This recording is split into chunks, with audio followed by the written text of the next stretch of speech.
Piala Asia, Indonesia akan berhadapan dengan Vietnam pada Jumat malam. Pada match day pertama, Indonesia dan Vietnam sama-sama menelan kekalahan dari Irak dan Jepang. Hasil itu membuat kedua tim harus menang untuk membuka peluang Indonesia lolos ke babak 16 besar. Kami bahas bersama Roni Pangemanan, pengamat sepak bola. Bung Ropan, apa kabar? Ya, baik. Terima kasih sudah hadir. Ya, sama-sama. Ya. Kurang dari mungkin 5 jam, 4 jam lagi ya, Indonesia akan bertemu bersama Vietnam. Tapi kita akan lihat dulu bagaimana laga di match day pertama ketika Indonesia berhadapan dengan Irak, kemudian juga Vietnam berhadapan dengan Jepang ya. Berdasarkan dengan strategi pemain ini, siapa yang harus diwaspadai Indonesia malam hari ini ketika berhadapan dengan Vietnam? Ya, tentunya 3 pemain di depan ketika Philippe Troussier, pelatih dari Vietnam, memainkan dengan 3-4-2-1 melawan Jepang, dan mereka bisa memberikan perlawanan sengit terhadap Jepang, sempat unggul 2-1 sebelum kalah 4-2. Ada 2 pemain yang membuat gol, Pham Tuan Hai dan Nguyen Dinh Bah. Ini 2 pemain yang harus diawasi di samping kapten kesebelasan mereka, yaitu Do Hung Dung. Ini 3 yang harus diawasi. Kalau 4 gelandang mereka tetap akan bermain rapi di tengah untuk bisa menghadang gelandang-gelandang kita. Jadi itu 3 pemain itu yang harus diantisipasi oleh pemain-pemain kita. Oke, itu kalau 3 pemain yang harus diantisipasi. Nah, bagaimana Indonesia bisa tampil dengan full speed, kekuatan penuh ketika nanti berhadapan dengan Vietnam? Apakah dengan menurunkan strategi pemain yang sama ketika melawan Irak kemarin, atau harus ada yang diutak-atik nih? Iya, kebetulan Tiffany ya, beberapa saat yang lalu saya mendapatkan starting 11 atau line up ya, 11 pemain pertamanya akan dimainkan. Ada perubahan ketika kita bermain dengan Irak, yaitu di sini dengan Egy Maulana Fikri yang bermain lebih dulu. Jadi STY Sintayong itu mengusung tetap dengan 3-4-3. Di belakang ada perubahan. 2 pemain terbaik kita yang melawan Irak, Rizky Ridho dan juga Elkan Baggett, itu konon dikabarkan tidak bisa bermain, sehingga STY memainkan Sandy Walsh yang tidak bermain di pertandingan starting 11, nanti main di babak kedua. Sandy bermain di belakang bersama dengan Jordi dan menarik Justin Hapner yang melawan Irak itu bermain di posisi gelandang. Jadi 3 di belakang. Kemudian Asnawi tetap bermain di kanan dan Pratama Arhan ada di kiri. Marcelino Ferdinand bersama dengan Ivar Jenner. Nah, perubahan itu di depan itu dengan Egy yang ada di depan. Tetap dengan Jakob Sayuri di kanan dan Rafael masih dipertahankan.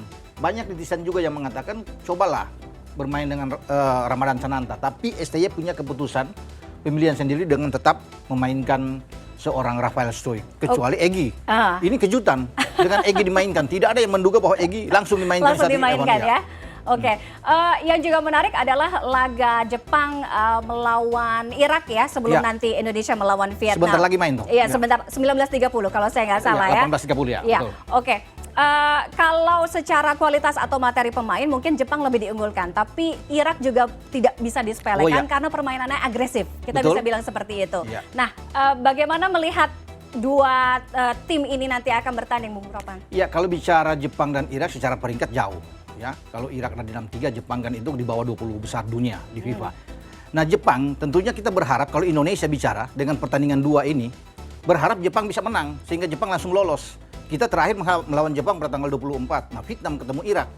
Jadi kalau kita bisa menang melawan Vietnam, jadi kita bisa mendapatkan 1 angka dengan berharap kita bisa draw melawan Jepang. Kalau Jepang sudah aman kan pasti lapis kedua bisa dimainkan oleh pemain oleh pelatih Jepang Moriyasu, sehingga memungkinkan dapat 1 poin kita. Karena dengan poin 4 memungkinkan Indonesia itu bisa lolos karena ada 4 tim peringkat ketiga terbaik yang akan dipilih untuk melengkapi 16 besar di Piala Asia ini. Jadi itu. Jadi harapan kita Jepang lah yang menang, jangan Irak gitu. Harapan Jepang yang menang ya. Oke, kita lihat nanti. Jepang juga memang masih unggul di puncak klasemen D ya. Selisih gol kan? Selisih gol ya.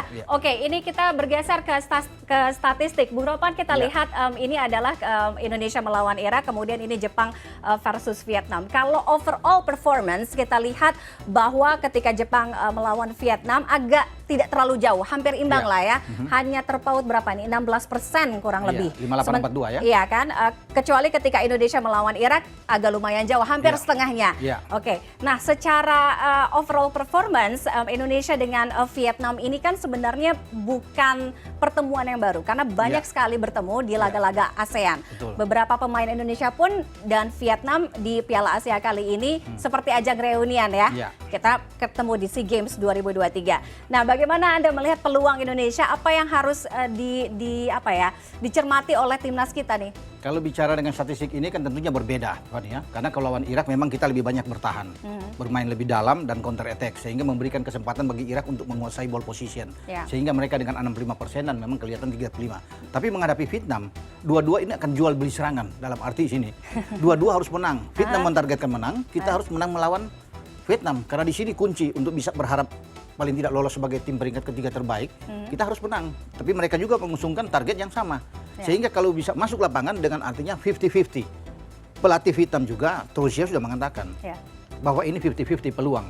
Jadi boleh dikatakan ini banyak yang bilang ini sebagai derby di dua tim Asia Tenggara ya. Plus minus kekurangan kelebihan dari masing-masing Vietnam Indonesia melihat atau berkaca pada pengalaman pertemuan sebelumnya. Kalau bicara dengan STY menangani tim nasional kita, STY nggak pernah menang melawan Vietnam.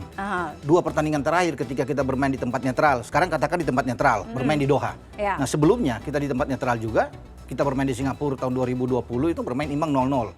Bermain di Dubai di Piala Dunia 2022 kita kalah dengan 0-4. Jadi kalau bicara dengan STY bahkan tidak pernah mencetak gol ketika menangani timnas. Namun saat ini inilah saatnya buat kita. Kesempatan untuk balas dendam bagi STY untuk bisa memenangkan pertandingan. Itu saya bilang ini kan hidup mati buat kita. Menang kita aman, tapi kalau kalah habis. Out, langsung out kita. Kalau kalah sama juga kalau Vietnam kalah langsung out. Jadi langsung out ya. Oke, kenapa bisa langsung out? Kita bergeser ke slide berikutnya, boleh kita tampilkan? Nextnya, oke, ini adalah klasemen dari grup D.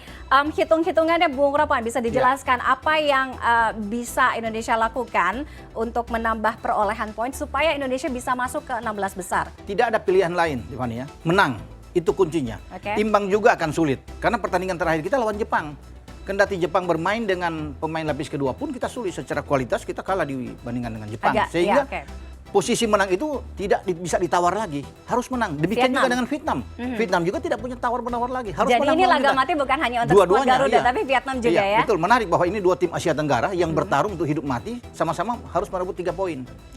Draw juga tidak berat untuk bisa lolos. Dengan tadi bocoran strategi pemain itu, prediksi berapa Vietnam malam hari ini? Kalau bicara prediksi, saya sebagai orang Indonesia tentunya harus bisa mengatakan Indonesia harus bisa menang.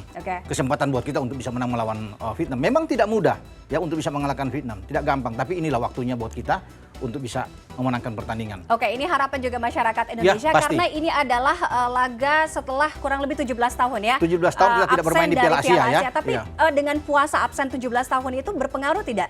Karena kan pasti dengan 17 tahun yang lalu kan perbedaan jauh deh. Kalau bisa bicara yang lampau kan kita di pertandingan pembukaan setiap di grup itu nggak pernah kalah. Ya ada 2 imbang dan kita menang bahkan 2 kali lawan Qatar dan Bahrain. Sekarang dengan STY kita kalah lawan Irak. Tapi kan sudah jauh, sekarang sudah berubah perkembangan berbeda. Namun ini ya menjadi penentuan buat kita. Ketika kita berkembang dengan banyak pemain naturalisasi yang datang, orang ingin lihat sejauh mana pertarungan itu dengan Vietnam. Karena Vietnam ini jadikan musuh bebuyutan buat kita. Begitu juga dengan Vietnam. Jadi makanya menarik, ramai pertandingan ini, sengit. Tadi sempat menyinggung naturalisasi. Apakah dengan kehadiran naturalisasi para pemain ini memang cukup banyak membantu, Bung Ropan? Membantu dalam hal kalau bicara di Piala Asia belum. Level kita belum sampai ke sana. Atau pemain-pemain yang bermain di klub Eropa? Dan belum terlihat memang sama sekali. Karena mungkin perlu 2-3 tahun ke depan. Nah, sangat keuntungan buat kita, punya keuntungan karena banyak pemain-pemain muda kita yang diproyeksikan di tim U23 Piala Asia juga akan berlangsung di Qatar. April Mei depan. Jadi itu sisi baik buat kita untuk bisa bermain lawan Vietnam dengan banyak pemain-pemain muda naturalisasi yang diambil oleh STY. Kita lihat ya nanti bagaimana laga Indonesia melawan Vietnam. Apakah generasi new era yang katanya new eranya Shin Tae-yong ini bisa membawa Indonesia masuk ke 16 besar ya. Kita tunggu nanti pertandingan Indonesia melawan Vietnam. Terima kasih Bung Ropan sudah hadir bersama kami.